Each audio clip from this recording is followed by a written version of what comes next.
Hey, what's going on, guys? Margie Nolan here.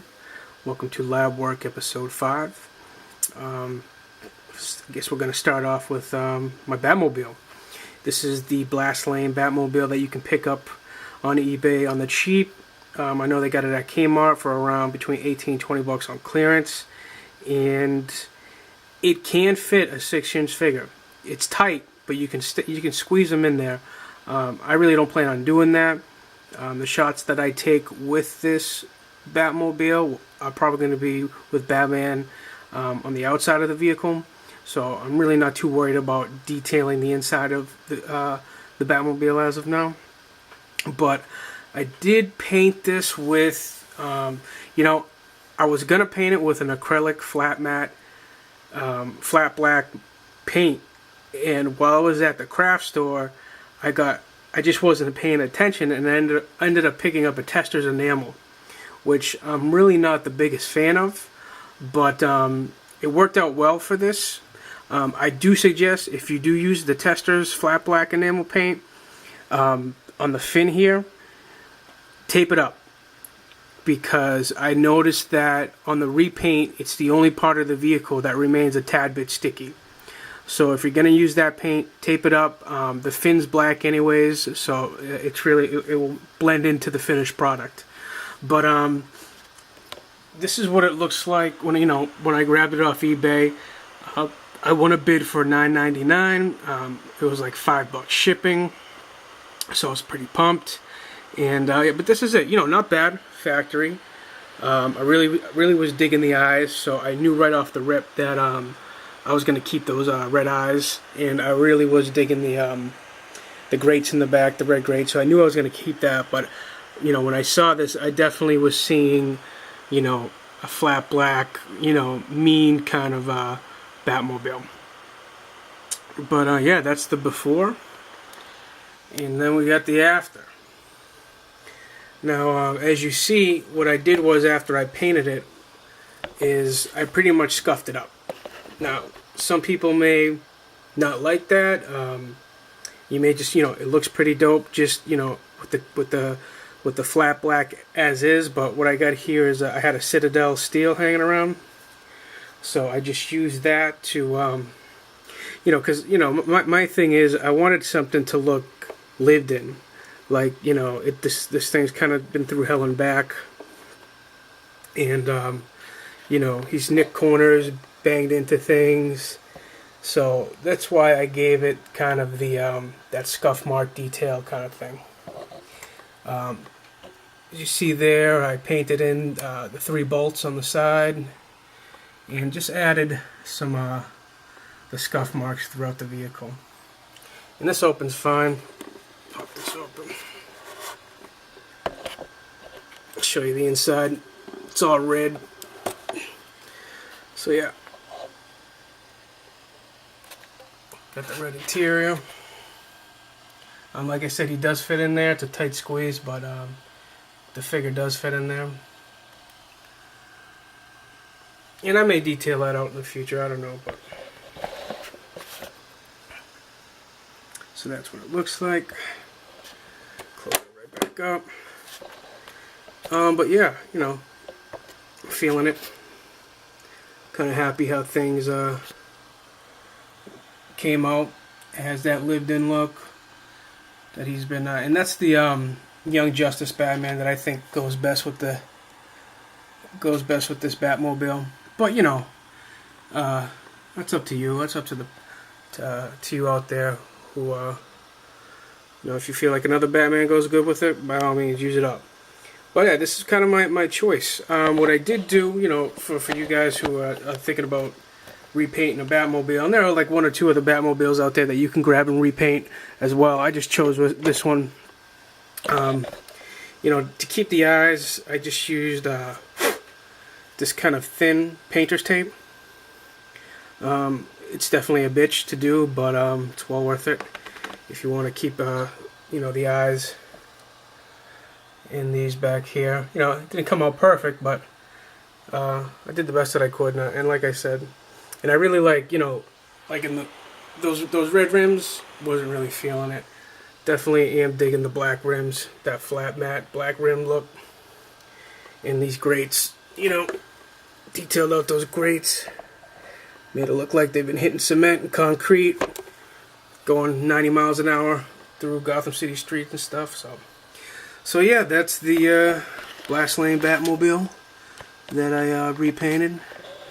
And hope you dig it. If you got any questions on wanting to do one up, hit me up.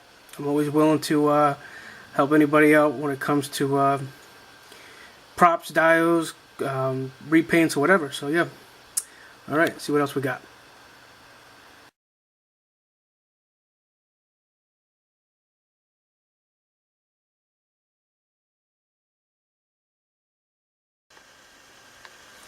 Okay, so as my man John Connor would say, a little something for the page. I picked up that my first alien fig, that NECA Warrior alien fig. I have one other Predator fig, so I needed a companion piece to do some AVP action, and finally got around to picking this up. Really dope fig. I highly recommend it.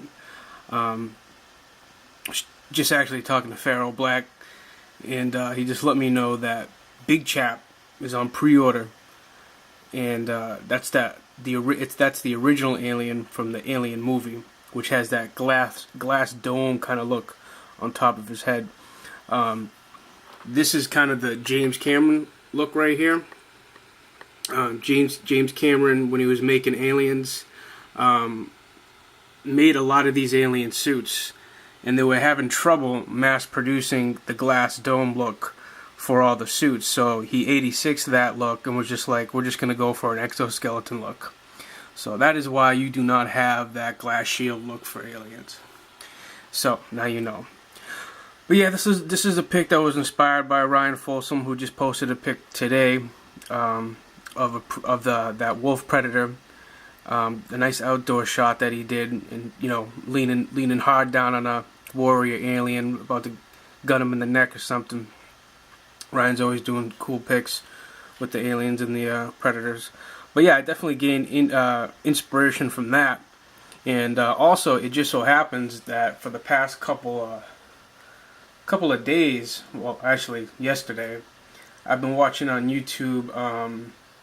This is a really good documentary on the making of aliens. It's called Superior Firepower, Making of Aliens, and I'm gonna actually start the making of Alien, because I love documentaries about the makings of movies and stuff. So this is the pic that I posted. Now you see that drool right there? That's no Photoshop. It's not hot glue. That's real spit right there.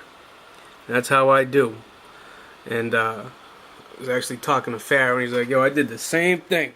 And I was like, good. I'm glad I'm not the only one. So anything for art, you know. But this is just something that, you know, when I was doing the display, I was just like, I need some slime. So, you know, I just did a dib dab on the top of the head. And honestly, and that's a little puddle right there. And honestly, this was just dumb luck. If I took this pic a second later or a second sooner, I wouldn't have got this precise, straight puddle of drool that you see that goes on the ground. That's just dumb artistic luck right there that paid off. And yeah, and you know, so basically, yeah, this was the inspiration from Ryan's pick, and I titled it "When Tables Turn," inspired by Ryan Folsom. You know, just, you know, because, you know, tables turn. The hunter can easily become the hunted.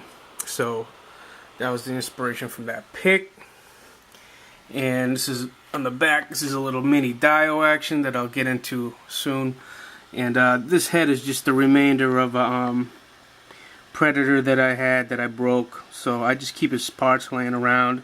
And his head definitely came in handy for this pick. So yeah. So yeah, that was my most recent pick, inspired by the Alien universe, and I'll the lab's a little bit in disarray right now, as per usual, but I'm gonna clean up a little bit and um, kind of give you a rundown on this little dial that I made. So stay tuned.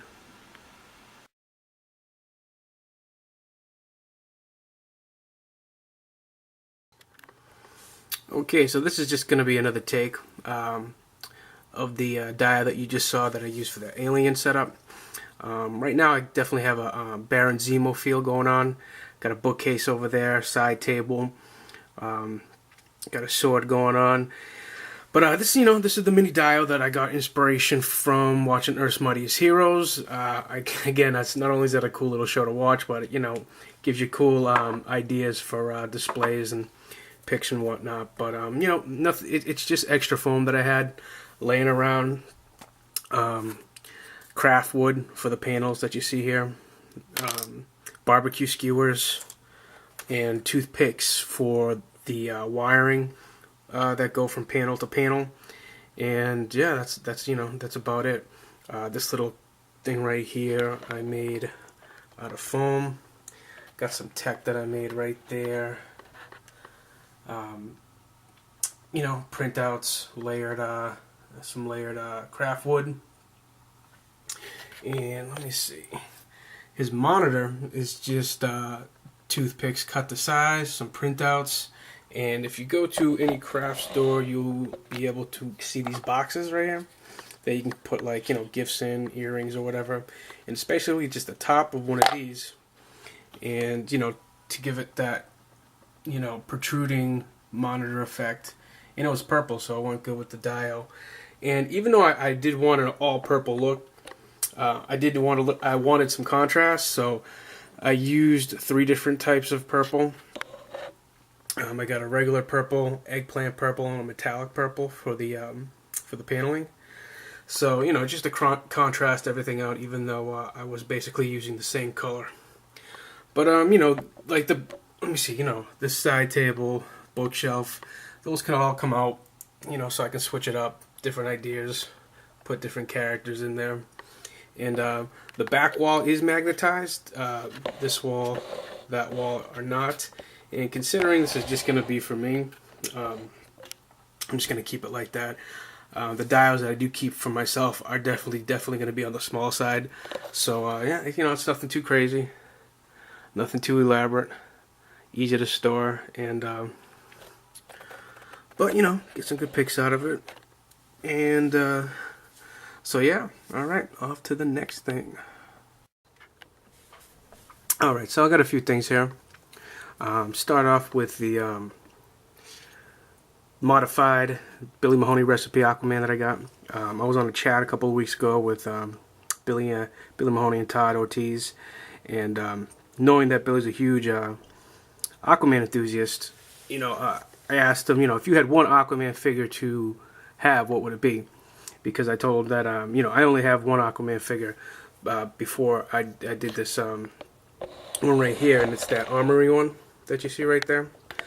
Dope fig, don't get me wrong, but posing this guy is definitely a bitch. I definitely dig the Indiana Jones and the Last Crusade look that he's got going on there. That old dude that's protecting the Holy Grail. Yeah, he's definitely got that look going on, and it's cool, it's dope. But no ab articulation, and the leg joint, the leg articulation is just hard. It's hard to get him in any decent pose. Comes with that cool helmet and dope fig, but I just needed something a little bit more traditional. So Billy hooked me up with the recipe for this bad boy right here, and it's for the base body, it's the DC Unlimited fig, and for the head, it's the DC Direct. So with the DC Direct, I got head swapped, that cool little necklace there, and this gold chain. This chain on the figure was connected to his belt and his trident, so I just took that off and I kind of just used it to have it draped over him, that cool effect there. But yeah, I mean, this is a great head sculpt. I mean, to me, it's the quintessential Aquaman kind of look. You know, hair, the whole look going. So definitely digging this. Thank you, Billy, for the recipe. Much appreciated, my man. And he also sent me the links to grab them on the cheap too on Amazon, because I really was gonna kind of sleep on this, and you know, if I came across the figures, I'd grab them. Then like the next day, he sent me 2 links to Amazon that had them really cheap. So I was just like, how would it? And I snatched them up, and I'm really happy that I did, because it came out awesome. Okay, so let me just move this dude along. Excuse me, Aquaman. But I mean, this guy, I mean, you gotta love that armor. Also, if these are removable back here, those spindly things, and with this helmet, he could probably pass off as like an Asgardian guard or something like that in like a Thor related pick. So I might try that out in the future, because he's definitely got that Asgardian look. If you could probably pull that off, some little trick of the camera. Real quick, one of my favorite Batmans right here. Came out a while back, and if you have this fig, you know that the belt buckle is just something about the belt buckle that this came with is off. It was if you don't have the fig, the belt buckle was basically a circular bat signal, bat sign that was silver. It looked like a big silver dollar. So I wasn't feeling it. So what I did was, I have this ultimate cap that I've been using for fodder. And if you have the ultimate cap on his belt, on his boot, he has his buckles, 3 buckles on each boot. Gives you a total of 6 to work with. So I just shaved off one of the buckles and just super glued it to his belt here. So yeah, I think it came out cool. I think it came out awesome. Actually, I'm really pumped that it came out perfect. It looks like it came out like from the factory this way. So definitely feeling this utility belt. This is one of my I'm trying to grab the version that's black and gray. Because I just want this one, the black and gray suit, and the Unlimited Batman that I just have, and I have the Batman Returns Batman, of course. So those 4, if I have those 4 Batmans, I'm pretty. I'll be happy with myself. I'll be happy with my Batman figure collection. So that's Bats, little mod that you can do. Right here, now this is just some generic. I needed some generic characters. Don't we all? Just for background, or well, for setting up a display or taking shots, just background characters to either be fleeing the scene or being thugs or whatever. So I kind of whipped these up. Let me just tilt the camera down. Now this figure right here is from the Doctor Who series. I am not familiar too much with Doctor Who, so I do not know the name of this female character. But what I did with her, because she is such a well-known character in the community, she came with this hair. Let me just, kind of gave her this dorky librarian kind of look, and I'm sure it's accurate to the show, but I just wasn't feeling it. So I took that off, and with some epoxy, I sculpted her like a new, shorter, kind of like a punk rock dude. Let me just, this isn't working. Whoa. As you can see. So just definitely a more of a shorter hairstyle.